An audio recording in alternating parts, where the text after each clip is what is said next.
Έχουμε ένα καινούριο haul, 2 κουτάκια που κρύβουν ένα μυστικό. Τι να κρύβουν άραγε μέσα τους? Βέβαια, γι' αυτό που έχω στο μυαλό μου δεν έχουμε ακόμα όλα τα πράγματα, αλλά αυτά για αρχή καλά είναι. Τα πρώτα 2 αντικείμενα είναι αυτά που ήταν στα 2 λευκά μεγάλα κουτάκια. Βέβαια, στο ένα είχαμε μια μικρή ατυχία, ένα μικρό ατυχηματό καλαμάκι, αλλά δεν πειράζει. Έτσι κι αλλιώς είχα φροντίσει, δόξα τω Θεώ, να πάρω άλλα μεταλλικά. Δεν φταίγανε κιόλας οι άνθρωποι. Εγώ είχα ένα ατυχηματάκι και έσπασε. Τέλος πάντων, καλαμάκι είναι, σιγά τα ΟΑ. Όπως επίσης τους έχω πάρει 2 τσαντάκια, ένα ροζ για το μοβ μπουκάλι και ένα μοβ για το ροζ μπουκάλι, αλλά και διάφορα άλλα μπιχλιμπιδάκια για το καλαμάκι από πάνω να κλείνει. Θα δείξω ένα παράδειγμα σε αυτά όμως, με φάμε όλη την ώρα. Ό,τι μπιχλιμπιδάκια έχω πάρει είναι σε αποχρώσεις ροζ και μοβ αντίστοιχα, εννοείται.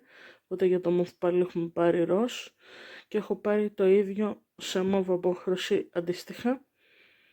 Μεταλλικά καλαμάκια που ευτυχώς τα πήρα και αυτά με το σκεπτικό ότι θα πίνουμε και κάνα ζεστό τσάι εδώ μέσα. Επίσης εννοείται ότι το κάθε σετ, αν προσέξετε, περιέχει και ένα μικρό βουρτσάκι για να καθαρίζουμε καλά τα καλαμάκια και από μέσα. Επίσης για τα μεγάλα μας ποτηράκια, μπουκαλάκια, όπως θες πες, έχω πάρει αυτά εδώ τα 2. Περίπτωση που δεν καταλάβατε, τα δείχνω λίγο από την ανάποδη τώρα. Είναι για παγάκια σε σχήμα κύκλου που να πιάνουν ακριβώς το ποτηράκι μπουκαλάκι. Αυτά εννοείται είναι για το καλοκαίρι, για τα κρύα μας ροφήματα. Βέβαια τα μεταλλικά καλαμάκια που πήρα είναι βολικά και για ζεστά και για κρύα ροφήματα. Γι' αυτό διάλεξα αυτά, γιατί ας πούμε με τα γυάλινα θα μπορούσαμε μόνο για τα κρύα να είμαστε σίγουροι. Για τα ζεστά θα είχαμε ένα φόβο μην έχουμε κάποια ζημιά.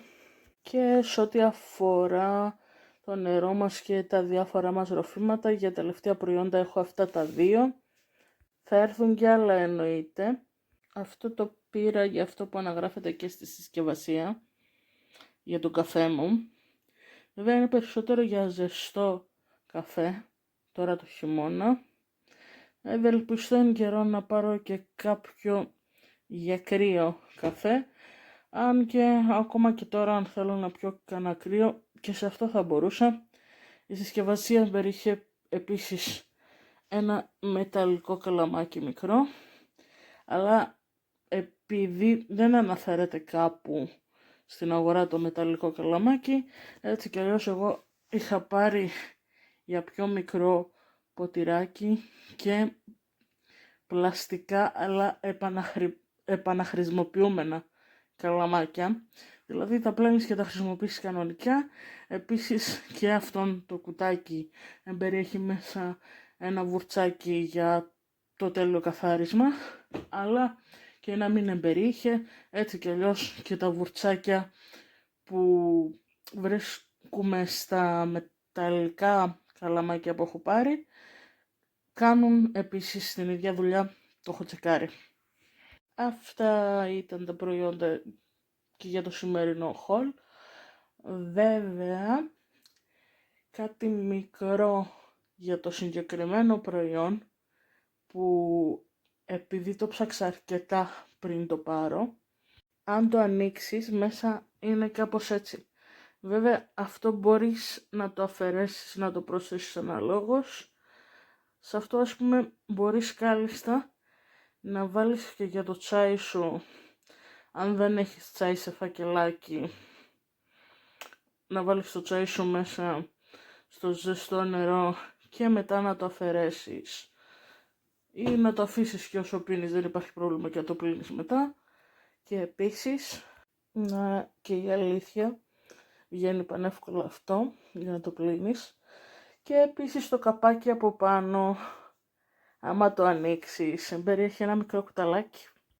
Απλά αυτό το κουταλάκι είναι με τέτοιο τρόπο φτιαγμένο που να μπορείς να το διπλώσεις τόσο ώστε να το τοποθετήσεις στο πάνω μέρος στο καπάκι και να το πάρεις παντού μαζί σου. Αν σας αρέσουν γενικά IRL videos, μέχρι τώρα βέβαια έχετε δει μόνο unboxing και haul, θα έρθουν και άλλα που δεν θα πω τι. Όσοι θέλετε να δείτε, εν πάση περιπτώσει, και άλλα τέτοια βίντεο, αλλά και άλλου είδους στο μέλλον, ένα like, ένα subscribe και σας περιμένουμε την επόμενη φορά. Bye!